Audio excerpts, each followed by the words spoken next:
오늘 이 시간에는 하나님의 열심이라는 말씀으로 여러분과 은혜를 나누길 원합니다. 제가 인터넷에서 보니까요, 강남의 자녀 교육의 성공 조건, 여러분 아십니까? 세 가지 조건인데, 첫째가 뭐냐면 엄마의 정보력. 엄마가 얼마만큼 훌륭한 과외선생과 학원에 대해서 잘 꿰고 있는가. 그래서 그걸 돼지 엄마 모임이라 그렇게 얘기하더라고요. 두 번째 조건이 뭔지 아세요? 할아버지의 재력. 할아버지가 돈이 있어야 공부할 수 있다는 겁니다. 그런데 참 재밌는 게 세 번째 조건이 뭐냐면 아빠의 무관심이라고 그럽니다. 아빠가 무관심해야 자녀들이 성공한다는 것입니다. 근데 이 강남에 있는 기독교인들의 성공 조건은 뭔가 물어봤더니, 첫째는 엄마의 정보력, 둘째는 할아버지의 재력, 세 번째는 아빠의 무관심, 네 번째는 뭐냐면 할머니의 중보기도. 할머니의 중보기도가 있어야 성공할 수 있다, 이렇게 얘기합니다. 그런데 이것은 우리 한국에 뿐만 아니라 전 세계적으로도 마찬가지로 엄마의 정보력과 할아버지의 재력은 다른 나라에서도 이 성공하는 요소의 하나로 낀다고 그럽니다. 영국에 있는 옥스퍼드 대학교에서 1만 7천 명이라고 하는 사람을 뽑아놓고 그 사람의 생애를 한번 점검해 봤어요. 그런데 할아버지가 상류층일 때 손자가 상류층인 확률이 무려 80%나 됐다. 그러니까 할아버지가 재력이 있을 때 그 자녀들이 재력이 있을 확률이 무려 80%. 그러니까 부모들은 잘 되고 그 다음에 자녀가 될 확률은 61%에 불과한데, 할아버지가 재력이 있을 때 손자가 재력이 있는 경우가 무려 80%고, 그 다음에 아빠가 비록 몰락해도 그 손자들이 반드시 일어날 확률이 훨씬 높다. 그래서 이 자녀들의 성공 요건은 할아버지에 달려있다, 이렇게 얘기하는 많은 연구조사의 결과가 나타나고 있습니다. 그런데 한국만 유일한 게 뭐냐면 아빠의 무관심이라고 하는 것입니다. 왜 그럴까? 그래서 찾아봤더니 아빠가 자식에 대해서 이야기하고 진로를 결정할 때 전혀 자녀에 대해서 인정하지 않는다는 겁니다. 자기가 경험했던 것, 자기가 겪지 못했던 것, 자기가 하고 싶었던 것을 그냥 자식들에게 따라와라, 그렇게 고지식하게 명령하기 때문에 그 명령을 듣는 순간 자식들은 다른 길로 가게 되어 있다. 그래서 영화 중에 사도라고 하는 영화 있었잖아요.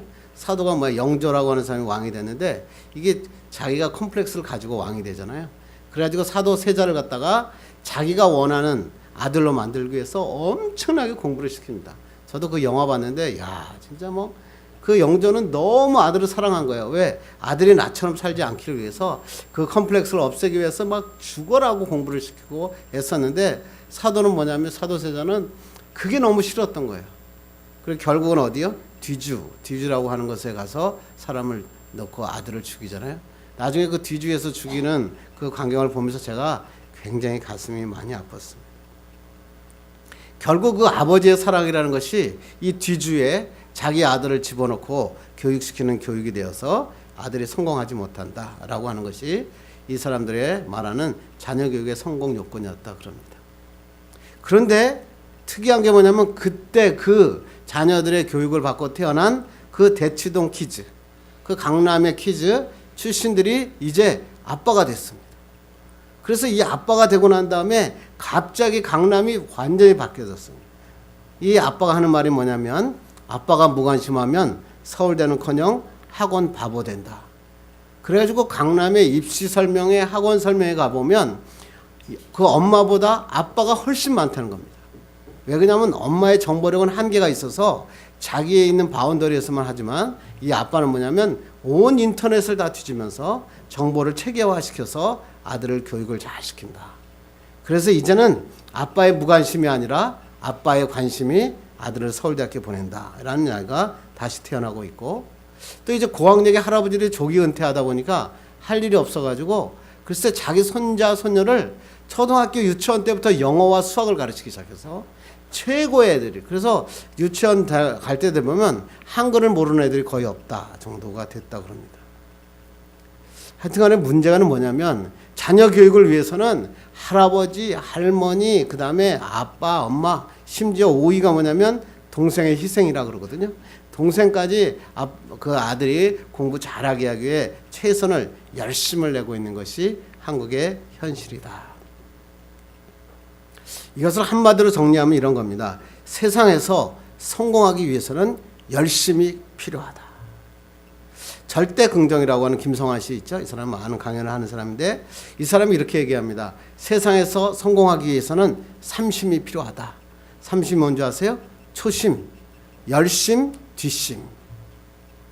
처음에 각오를 잃지 않는 것. 내가 무엇인가 하겠다고 결단하고 그 마음을 잃지 않고 시작하는 것 초심이고, 그 다음에 그 초심을 가지고 끈기 있게 힘든 일이 어려울수록 최선을 다하여 나가는 것을 열심이라 그러고, 그 다음에 그 열심도 그러면 여러 가지 어려움이 오잖아요. 끝까지 마무리하는 것을 뭐야? 뒷심이다. 이 초심과 열심과 뒷심 이 세 가지가 있으면 성공하는데, 이 세 가지의 마음을 갖기 위해서는 뭐예요? 절대 긍정의 마인드가 필요한다. 내가 성공할 수 있고 나는 반드시 훌륭한 사람이 될 수 있다라고 하는 긍정적인 생각이 마음에서 우러날 때 이러한 초심과 열심과 뒷심을 발휘하게 된다. 그런데 대부분의 사람들은 시작은 합니다. 결단을 합니다. 예배드리면서도 하나님 앞에 믿음 생활하겠다고 결단하는데 마무리는 그렇지 않습니다. 미국도 마찬가지예요. 미국의 조사를 보니까 새해 계획을 세우고 그 계획이 일주일 만에 23%가 포기한다 그럽니다. 그리고 한 달이 지나면 무려 45%가 포기하고 연말이 되면 80%가 그 모든 계획들을 실패하고 있다. 왜 그럴까요? 중요한 게 뭐예요? 열심이 없기 때문에. 결단은 했는데 열심히 식고 열정이 식으니까 결과는 무너지는 겁니다. 그래서 저도 제일 어려운 게 제 성격도 그렇고 처음에는 굉장히 잘하는데 마무리가 좀 약합니다. 그래서 저는 사업에서 성공하기 위해서 어떻게 했냐면 자꾸만 시작하는 겁니다. 자꾸만 시작하는 거예요. 자꾸만 시작하니까 결국엔 큰 것을 이룰 수 있었다라고 하는 것입니다. 세상에서 열심을 다하는 것 굉장히 중요한데, 제가 TV 달인 프로그램을 가끔 보는데요. 그 달인 프로그램을 보면 뭐 뛰어난 사람이 없어요. 뭐 달란트가 뭐 굉장히 뛰어났다 그런 게 아니고 도너스를 열심히 튀겼더니 최고의 도너스 명명의 달인이 됐다. 이 달인표를 받은 사람은 뭐냐면 달란트가 아니라 열심의 증표라고 저는 생각합니다. 여러분에도 인생에 여러 가지 삶에 있어 있지만 신앙생활도 마찬가지고 삶에서도 제일 성공하는 방법은 뭐냐면 열심을 다하는 것이 중요합니다. 경희대학교 이내화라고 하는 교수가 유명한 교수잖아요. 그 사람이 그런 강연을 많이 하면 무엇인가 성취하고 싶다면 10만이가 되라. 원래 10만이의 심이라고 하는 게 매산자거든요. 산, 만이라는 게 사람이라는 뜻입니다. 그래서 산사람이라는 뜻이 바로 10만인데 이 이내화라고 하는 사람은 10만이를 마음 심자를 써가지고 마음 5가지 마음의 다리를 건너야 성취할 수 있다. 이렇게 얘기합니다. 첫째가 뭐냐면 작심입니다. 뭔가를 하기로 결단하는 겁니다. 요새 사람이 결단도 안 해요. 말씀 듣다가도 결단은 안 하더라고요. 그런데 이 사람이 하는 말이 이 작심, 결단이 필요하다는 거예요. 그렇게 작심하고 결단을 하면 두 번째는 초심이라고 하는 다리를 건너는데, 이 초심은 뭐냐면 작심한 것에 대한 설렘이라고 합니다. 보너스. 내가 뭔가 대통령이 되겠다. 내가 훌륭한 사람이 되겠다. 내가 어떤 신앙생활을 하겠다라고 작심하게 되면 설렘이 있는 거예요. 야, 정말 내가 그러한 사람이 될 거야. 하나님의 훌륭한 사람이 될 거야. 이런 설렘이 있는데 이걸 우리는 초심이라 그럽니다. 초심을 갖고 있다 보면 힘들어지고 어려워지잖아요. 그런데 그 어려워짐을 때 이겨낼 수 있는 게 뭐예요? 열정, 열심을 갖는 거예요. 왜? 세상 일은 다 어려워요. 쉬운 건 있을 수가 없어요. 쉬운 건 다 다른 사람이 다 했잖아요. 그러니까 남들이 못한 걸 하려고 그러니까 열심을 가져야 되죠. 열심을 갖고 있다고 해결됩니까? 안 되죠. 열심을 갖고도 안 됩니다. 그래서 네 번째 다리가 뭐예요? 뒷심. 이거는 오기입니다. 한 번 했으니까 끝내야 되는 거 아니냐. 오기를 갖고 가는 거예요. 영어 공부하기로 했으면 끝까지 한번 가는 거예요. 내가 토익에 점수 한번 맞기로 했으면 그 점수에 그거를 놓고 해서 죽어라고 열심히 오기를 내는 거예요. 마지막에 뭐냐면 뚝심입니다. 뚝심 뭐냐면 죽기 아니면 까무러치기다. 아니 까무러칠 때까지 하는 거예요. 누가 그러잖아요. 나는 세계적인 홈런 타자가 됐다 그러는데 어떻게 홈런 타자가 됐습니까? 그랬더니 나는 홈런 칠 때까지 야구 배트를 흔들렀다 그래요. 야구 배트를 흔들면 홈런을 치게 되는 거예요. 죽기 아니면 까무러치기죠. 그래서 이 사람의 강연을 내가 인터넷으로 봤더니 이 사람이 마지막에 이렇게 질문을 하더라고요. 세상에서 가장 맛있는 감과 맛없는 감이 뭔지 아십니까? 이렇게 물어봤어요. 여러분 아세요? 가장 맛있는 감은 단감, 꽃감이 아니라 자신감이라. 자신감이 인생의 가장 맛있는 감이다. 그럼 가장 맛없는 감은 뭡니까? 땡감? 아니고 열등감이다. 세상에서 제일 맛없는 감은 열등감이래요. 그러니까 세상에서 무엇인가를 성공하고 무엇인가 성취하기 위해서 뭐예요? 자신감을 가지고 끝까지 열심을 낼 때, 최선을 다할 때 성취할 수 있다. 하늘 오늘 우리에게 말씀하고 있어요. 본문이 바로 그런 말씀입니다. 열심에 대한 얘기예요. 다윗이 세웠던 이스라엘 왕국이 100년도 안 돼서 무너져 버립니다. 아, 이봐요. 뭐요? 아수르에게 이스라엘이 망하고 유다에게 바벨론에게 유다가 망하잖아요. 아, 이봐요. 다 망해버립니다. 포로로 잡혀 들어갑니다. 거기에서 컴컴한 밤에서 울며 하나님 앞에 간구합니다. 그때 이사야를 통해서 오늘 주신 말씀이에요. 내가 포로와 이 억압으로부터 해방될 것이다. 그러기 위해서 내가 한 아기를 보내줘서 그 한 아기를 통해서 회복시키는 놀라운 역사가 일어나신다. 그 한 아기가 누구죠? 예수 그리스도잖아요. 예수 그리스도 메시아가 이 세상에 태어남으로 포로된 자에게 자유를, 눈먼 자에게 다시 보게 하는 놀라운 기적과 영광을 주시겠다. 이렇게 오늘 본문에 말씀하고 있어요. 그리고 그 본문의 결론에 이렇게 얘기하죠. 이것이 바로 만군의 하나님의 열심이다. 하나님의 열심으로 우리는 죽음에서 건져졌고 암흑에서 일어났고 하나님의 자녀가 되었고 축복의 삶을 살 수 있다. 오늘 여러분에게 이 말씀을 하시는 건 뭐냐면 여러분의 인생의 길은 하나님의 열심으로 뚫려 있다. 걱정하지 말라. 자신감을 가지고 열심을 내라. 그러면 하나님의 축복의 사람이 된다. 그렇습니다. 그래서 오늘 본문 말씀을 통해서 여러분이 하나님의 열심은 여호와의 열심과 무엇인가 이 말씀을 보고 은혜를 나누는 귀한 시간 되기를 간절히 바랍니다.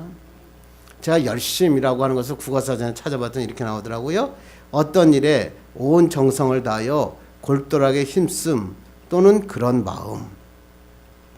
한마디로 그냥 쉽게 얘기하면 뭐야? 뜨거운 마음을 가지고 최선을 다하는 것. 그것을 열심이다. 그렇게 얘기합니다. 그럼 성경에서 열심이라고 하는 단어는 뭘까? 그 원어로 보니까 제오라고 써 있는데 제오는 뭐냐면 끓어오르다, 불꽃이 타오르다 이런 뜻입니다. 이거 뭐냐면 샘솟다, 분출하다라는 단어에서 파생한 단어인데 무엇인가 끓어오를 때, 불꽃이 타오를 때 우리는 제오다 이렇게 쓰는데 성경에서 쓰는 이 열심이라고 하는 것은 뭐냐면 성령이 내 마음속에서 불처럼 타오르는 뜨거움이 있을 때 그것을 우리는 열심이다 이렇게 얘기합니다. 그래서 로마서 12장 11절에는 이렇게 얘기합니다. 한번 읽겠습니다. 시작. 부지런하여 게으르지 말고 열심을 품고 주를 섬기라. 이건 단순한 열심이 아니에요. 열심히 뭔가 인간적인 노력을 하라는 게 아니라 성령의 불로 타오르는 뜨거운 열정, 뜨거운 마음을 품고 주님을 섬겨라. 하나님께서 말씀하세요. 왜? 하나님이 사용하는 사람은 이런 열심을 품은 자를 사용하시잖아요. 아브라함, 야곱, 모세 보세요. 이 사람들이 뭐 그렇게 뛰어난 사람입니까? 그렇지 않은데 이들은 뭐가 있었어요? 하나님의 나라, 하나님의 백성, 이스라엘에 대한 열정을 가지고 있었어요. 자기의 백성을 죽이니까 그 사람을 때려 죽일 수 있는 그런 열정을 갖고 있는 사람이었어요. 자식을 바치라 그러니까 하나님 앞에 바칠 수 있는 열심을 가지고 있는 사람. 하나님은 이들을 통해 믿음의 조상을 만드시고 야곱을 통해 이스라엘이라는 이름을 주시고 12지파를 만드는 기적 같은 일을 하시고 모세를 통해 출애굽하는 역사가 일어납니다. 다윗도 보세요. 다윗이 어떻게 싸움에서 골리앗하고 이길 수 있겠습니까? 그런데 이게 하나님의 열심을 딱 품으니까 골리앗이 눈에 안 보이는 거예요. 키 크고 무기가 안 보이는 게 하나님의 능력밖에 안 보이는 거예요. 다윗은 뭐예요? 골리앗을 물맷돌로 쳐 이깁니다. 그게 뭘까요? 하나님에 대한 확신, 열심을 가지고 있었어요.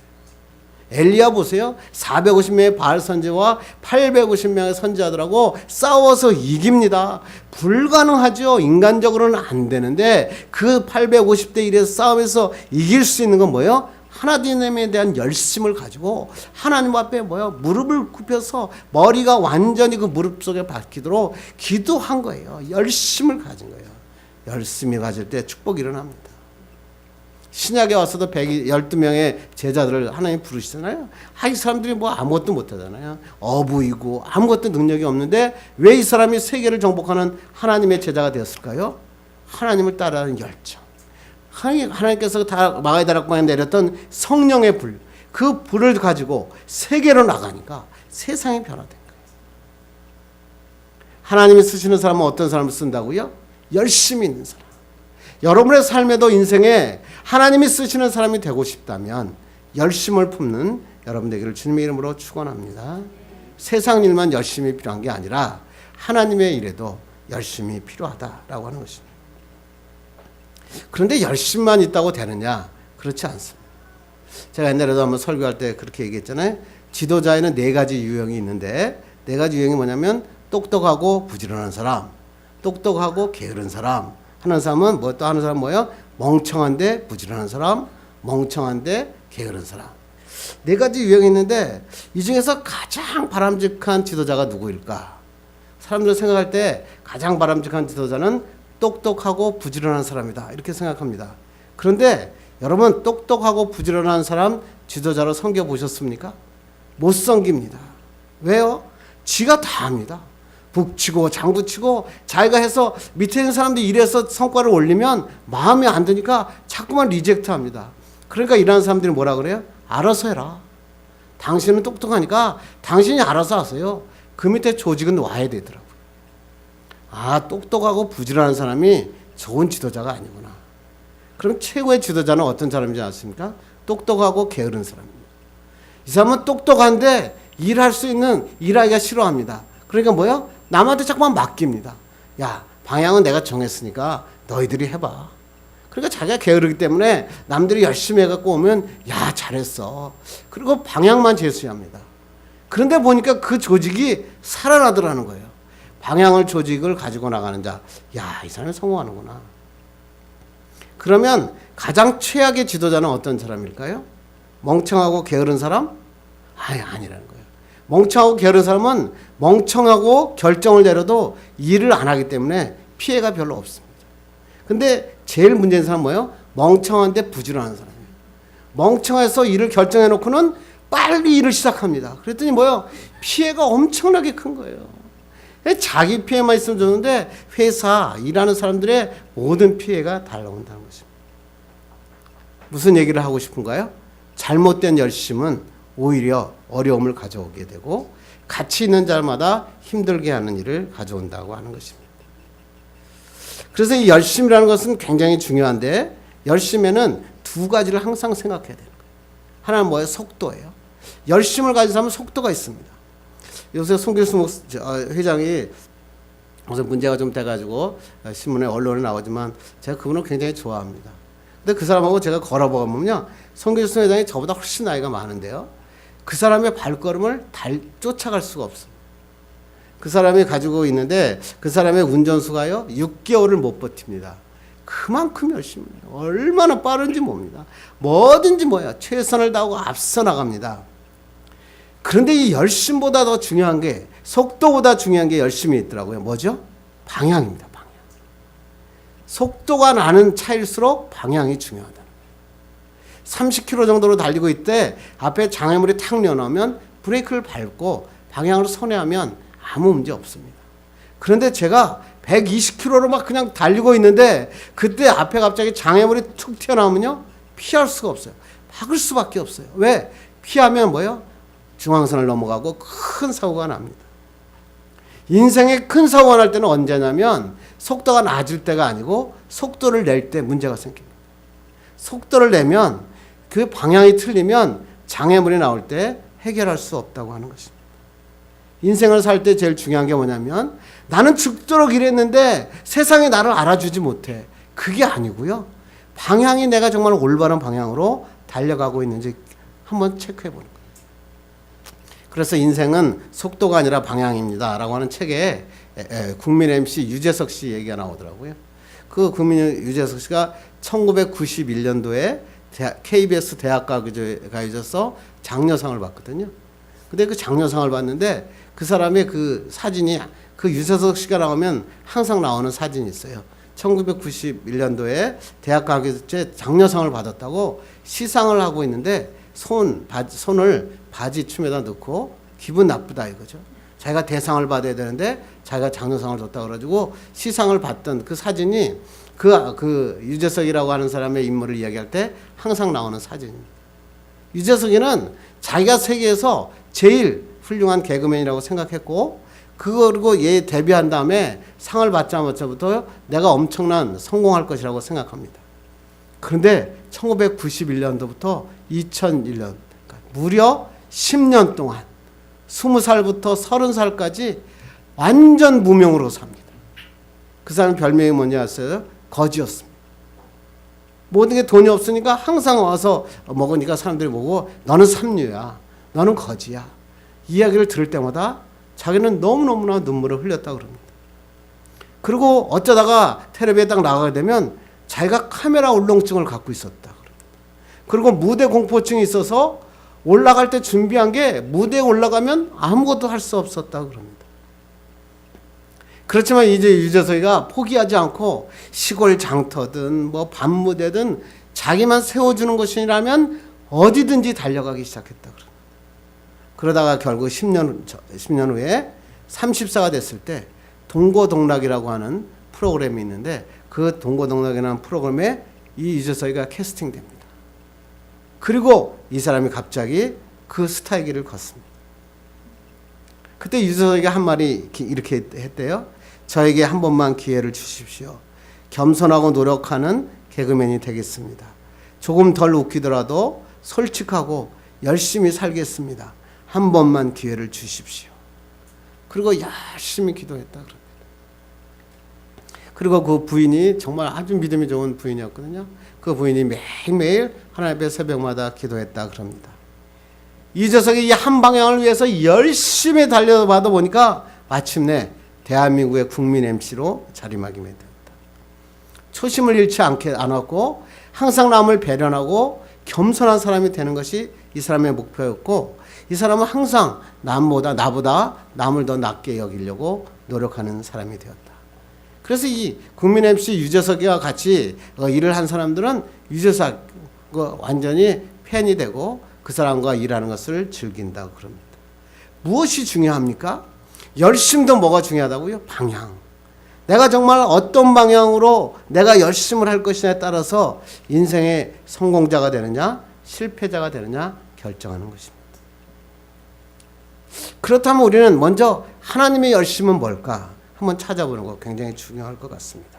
우리 한번 2절 한번 읽겠습니다. 시작. 흑암에 행하던 백성들이 큰 빛을 보고 사망의 그늘질 땅에 거주하던 자에게 빛이 비치도다. 이스라엘 백성들이 흑암에 거주하고 세상의 권세 잡은 자에게 핍박받고 거기서 두려움 속에 살고 있었어요.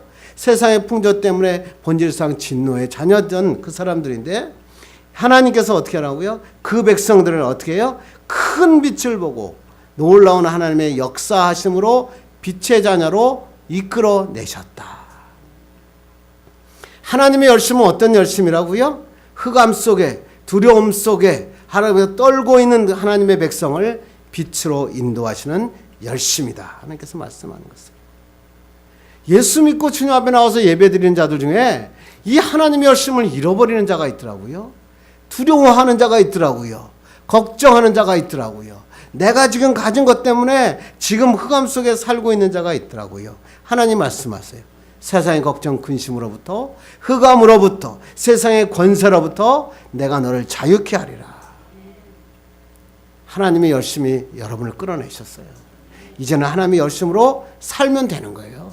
빛의 자녀로 살면 되는 거예요. 빛과 소금의 자녀로 살면 되는 거예요. 이것이 바로 하나님의 열심이다. 두 번째 하나님의 열심은 오늘 본문 6절입니다. 읽겠습니다. 시작. 이는 한 아이가 우리에게 낳고 하나를 우리에게 주신 바 되었는데 그의 어깨는 정사를 메었고 그의 이름은 기묘자라 모사 전능하신 하나님이라 영존하신 아버지라 평강의 왕이라 할 것임이라. 아멘. 하나님께서 뭐라고 하시다고요? 한 아기가 우리에게서 낳고 한 아들을 우리에게 주신 바 되었다. 누구죠? 예수 그리스도. 예수 그리스도를 우리에게 주셨다. 거기서 보니까 인간 한 아이가 우리에게 낳았다라는 뭐예요?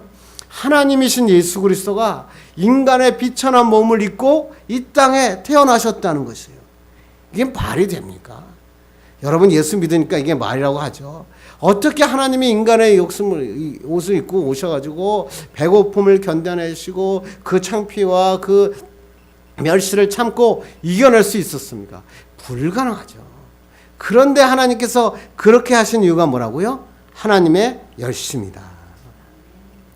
그래서 요한복음 3장 16절 하나님이 세상을 이처럼 사랑하사 독생자를 주셨으니 이를 저를 믿는 자마다 멸망치 않고 영생을 얻게 하려 하심이라. 이게 뭐예요? 하나님의 열심이다.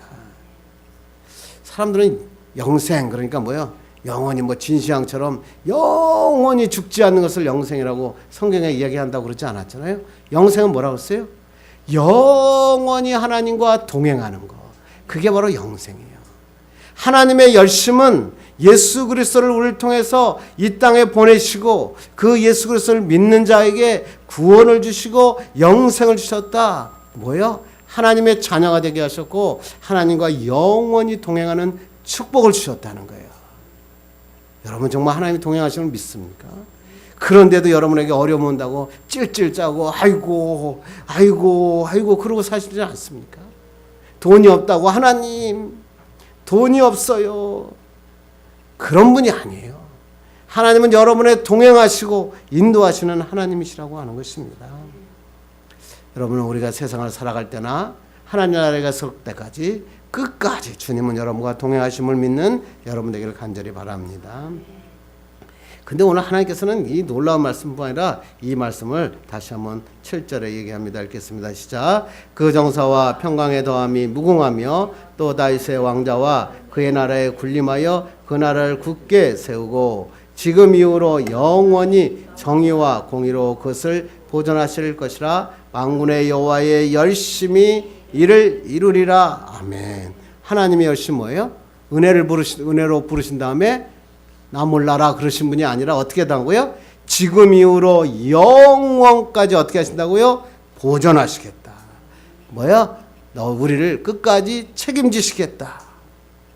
우리가 쓰러지고 넘어질 때 하나님은 일으켜 세워주시고, 내가 좌절할 때 하나님은 안아주시고, 내가 힘들어할 때 오른손으로 붙잡아 일으키시는 분이 누구다? 하나님. 그게 뭐라고요? 하나님의 열심이라는 거예요. 그런데 어떨 때는 왜 연약한 모습을 보여주고 내가 아무것도 가진 게 없는데 하나님은 모른 채 하실까요? 여러분 왜 그렇다고 생각하세요? 저도 목회자가 되니까 그럴 때가 있더라고요. 하나님 왜 응답하지 않으십니까? 하나님께서 저에게 이런 얘기를 하시더라고요. 그래?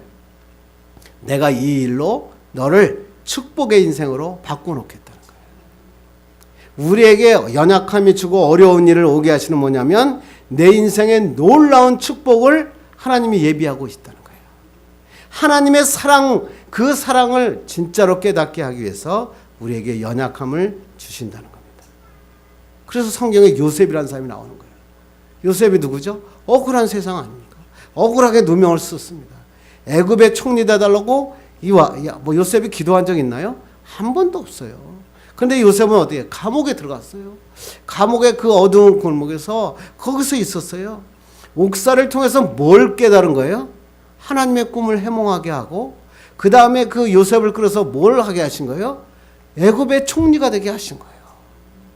하나님의 왕궁에 들어가게 하시는 방법이 옥을 통해서 하나님 그 애굽의 왕국으로 들어가게 하는 하나님의 축복이었다는 겁니다. 애굽의 총리가 돼서 어떻게 합니까?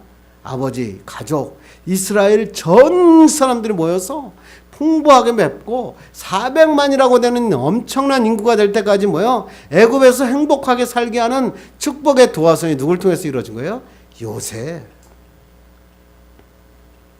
여러분에게 옥살이와 같이 어려울 때가 있잖아요. 왜 내 기도가 응답되지 않는가? 나에게 왜 이렇게 어려움을 주는가? 나는 몸이 왜 이렇게 연약한가? 나는 왜 이렇게 가진 게 없는가? 그리고 나는 왜 이렇게 감옥같이 처박혀 있는가? 내 인생은 왜 이렇게 계획이 잘 되지 않는가? 그럴 때 뭐라고요? 하나님의 축복이 여러분을 기다리고 있다는 거예요. 그걸 붙잡으라. 그게 뭐라고요? 하나님의 열심이다. 하나님의 열심 뭐라고요? 바랄 수 없는 중에 바라는 것입니다. 그것을 바라면 하나님이 인도하시고 축복하여 주신다고 하는 것입니다. 하나님의 열심으로 하나님의 자녀가 된 우리, 이제 해야 될 것은 뭐예요? 이 하나님의 열심을 우리가 품는 것입니다. 이제 이 하나님의 열심을 내 가슴에 품는 거예요. 예배 드릴 때 하나님 앞에 뜨겁게 예배하는 거예요. 찬양할 때 두 손을 들고 하나님 앞에 찬양하는 거예요. 기도할 때 부르짖어서 하나님 앞에 기도하는 거예요. 이 하나님의 열심을 내가 품으면 하나님의 기적이 나타나요. 여러분의 인생에 이게 바로 예수 믿는 거 아닙니까? 죽을 때까지 예수 믿었는데 한 번도 기적을 경험하지 못해요. 세상 사람들이 손가락질하는 인생을 살다가 죽어요. 왜 그렇습니까? 그냥 예수 믿으니까. 열심히 잃어버린 신앙을 갖고 있는 사람은요, 항상 남의 탓을 합니다. 그리고 교회 나올 때도 이렇게 얘기합니다. 야, 저 사람은 교회 안 나오는데 나는 예배 한 번도 안 빠지지 않냐. 나는 그래도 저 사람은 저런데 나는 그래도 헌금하지 않느냐. 그러면서 항상 남의 탓을 합니다. 남보다 낫다는 거죠. 그런데 하나님은 남을 비교하지 말아요. 하나님과 나와. 정말 너는 하나님에 대한 열심을 갖고 있느냐. 하나님이 물어보시는 거예요. 열심을 갖고 있는 사람은 책임을 지는 거거든요. 내 인생은 내가 책임지는 거잖아요. 하나님과 나와 한번 맞짱 뜨고 성공해야죠. 축복의 역사가 일어나야죠. 그게 하나님의 열심이에요. 하나님께서는 우리에게 뭐예요? 세상이 아무리 힘들어도 미래가 불확실해도 하나님의 열심을 믿고 달려가라. 우리에게 말씀하고 있습니다. 뜨거움으로 예배하는 자, 두 손 들고 찬양하는 자, 부르짖어 기도하는 사람을 주님은 오늘도 찾으시고 있다고 하는 것입니다. 이렇게만 한다면 하나님이 여러분을 놀라운 길로 인도하십니다. 미래에 내가 바라지도 못했던 놀라운 길들이 열려지고 요셉에게 총리가 되는 놀라운 축복이 일어난 것이 성경에서만 있는 축복이 아니라 내 인생의 축복이 되는 것입니다. 이때 중요한 게 하나가 있어요. 뭐죠? 방향. 이기적인 욕심으로 간구하면 기도가 응답이 안 돼요. 이기적인 욕심 말고 하나님의 영광을 위한 것인가 다시 한번 물으셔야 돼요. 여러분이 잘 됨으로써 만약에 많은 사람이 죽는다면 여러분이 잘 안 되는 게 하나님의 뜻입니다. 내가 정말 나쁜 걸 만들어서 돈을 벌었는데 남을 사기치고 내가 일해가지고 남이 박살내는 게 내 인생의 기도의 제목이라면 안 되는 게 하나님의 뜻이라고요. 중요한 게 뭐라고요? 방향. 정말로 내가 기도하는 게 하나님의 영광을 위한 것인가? 사나 죽으나 주님의 영광을 위하여 살아갈 수 있는 것인가? 그게 다시 한번 물으시는 거예요. 50, 60 넘으면요, 하나님 앞에 약속하고 기도한 대로 행하지 않은 게 너무 많아서 기도가 잘 응답이 안 돼요. 왠지 아세요? 내가 어쩔 때는 뭐 사업 문제 때문에, 자녀 때문에, 또 돈 때문에 하나님 앞에 기도하거든요. 하나님, 내가 이것만 해결해 주세요. 그러면 내가 하나님의 사람이 되겠습니다. 그런데 해결이 돼요. 아기가 태어나고요. 그 다음에 물질의 문제가 열리고요. 사업의 길이 뚱뚱 뚫린다니까요. 근데 뚫리고 난 다음에 아기를 얻고 난 다음에 아들이 대학에 가고 난 다음에 그 물질의 문제가 해결되고 난 다음에 약속대로 안 사는 거예요. 그러니까 그 다음엔 하나님 앞에 기도하는데 하나님이 잘 안 들으세요. 자꾸만 기다리세요. 진짜 너가 그런 하나님의 열심을 품고 있니? 아니면 이기적인 욕심을 품고 있느니? 하나님이 우리에게 말씀하고 있다고 하는 것입니다. 오늘 한번 결심합시다. 정말 여러분이 기도하는 게 하나님의 영광을 위한 것이었으면 좋겠습니다. 여러분이 사업에 성공하고 여러분의 자녀가 멋진 자녀가 되고 앞으로의 미래에 놀라운 길이 열려지는 게 정말 하나님의 영광을 위하여 놀라운 일인가 한번 다시 한번 묻고, 그것이 정말 그렇다면 그 마음대로 사시면 하나님이 끝까지 인도하십니다. 여태까지는 그렇게 못 살았더라도 지금부터라도 죽을 때까지 사나 죽으나 주님만을 위하여 사는 여러분 되기를 주님의 이름으로 축원합니다. 그래서 하나님께 영광을 돌리는 하나님의 열심을 품은 꿈의 교회 여러분들 되기를 주님의 이름으로 축원합니다. 기도하겠습니다.